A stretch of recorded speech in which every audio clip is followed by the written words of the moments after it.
मुंबईला पाणीपुरवठा करणाऱ्या 7ही धरणातील पाणीसाठा 39%वर। पालिकेने राज्य सरकारकडे राखीव साठ्याच्या वापरासाठी विनंती केली। पाणी कपातीला सामोरं जाऊ लागू नये म्हणून पालिकेच्या उपाययोजना। पुण्यात पाण्याचा अधिक वापर केल्यास नळ कनेक्शन तोडणार। अतिरिक्त पाण्याचा वापर करणाऱ्यांना महापालिकेची तंबी। पाण्याचा अपव्यय टाळण्यासाठी महत्त्वपूर्ण निर्णय। मालेगाव चणकापूर धरणातून फेब्रुवारी महिन्यात सोडलेलं आवर्तनाचं पाणी गावात दाखल। गिरणा काठावरील 15 गावांची पाणी टंचाईमधून सुटका। उन्हाळी सुट्ट्यांमुळे विदर्भवासियांसाठी उन्हाळी विशेष गाड्या धावणार। मुंबई नागपूर पुणे नागपूरसह इतर मार्गांवर 332 उन्हाळी विशेष गाड्या चालवण्याचा मध्य रेल्वेचा निर्णय प्रवाशांना दिलासा। बोरिवली आणि विरार परिसरातील नागरिकांना पनवेल गाठण्यासाठी आता लोकल सेवा उपलब्ध होणार। मुंबई रेल्वे विकास महामंडळातून MUTP 3B मध्ये पनवेल वसई उपनगरी रेल्वे प्रकल्पांचा समावेश। लाखो प्रवाशांचा प्रवास आणखी वेगवान होणार। विरारच्या नारंगी ते सफाळे रोरो सेवा सुरू करून नोकरीत स्थानिकांना प्राधान्य द्या। शिवसेनेचे वसई तालुका प्रमुख सुदेश चौधरींची परिवहन मंत्री प्रताप सरनाईक यांच्याकडे मागणी। कल्याण विठ्ठलवाडी बस डेपोतील शौचालय दुरावस्थेत, महिला आणि ज्येष्ठ नागरिकांची मोठी गैरसोय। प्रशासनाला निवेदन देत तातडीने शौचालय दुरुस्त करण्याची मनसेची मागणी पूर्ण न झाल्यास तीव्र आंदोलन छेडण्याचा इशारा। मुंबई विद्यापीठाचा 2025 ते 26 साठीचा 968 कोटी 18 लाख रुपयांचा अर्थसंकल्प मंजूर। अर्थसंकल्पावर विविध जुन्या योजनांची छाप असून नव्याने तरतूद। माडाच्या मुंबई मंडळाकडून पहाडी गोरेगावमध्ये 35 मजली इमारत। माडाची पहिली उंच आणि पंचतारांकित इमारत। घरांचा ताबा एप्रिलमध्ये मिळणार।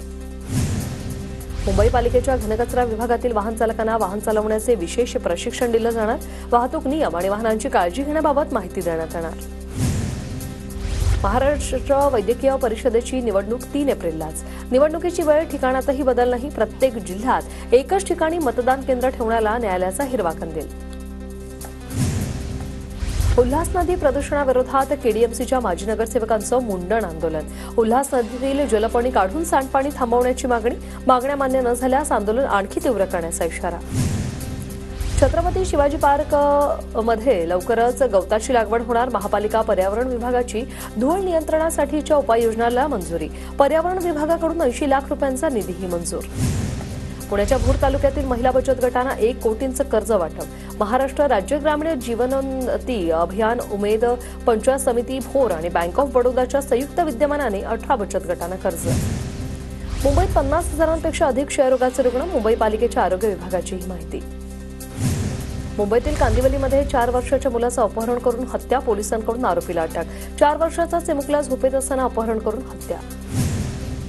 पिंपरी चिंचवड परिसरात अंमली पदार्थ विरोधी पथकाची कारवाई। 6 लाख किमतीचा 10 किलोहून अधिक गांजा जप्त। एका संशयिताला पोलिसांच्या गुन्हे शाखेच्या अंमली पदार्थ विरोधी पथकाने ताब्यात घेतलं।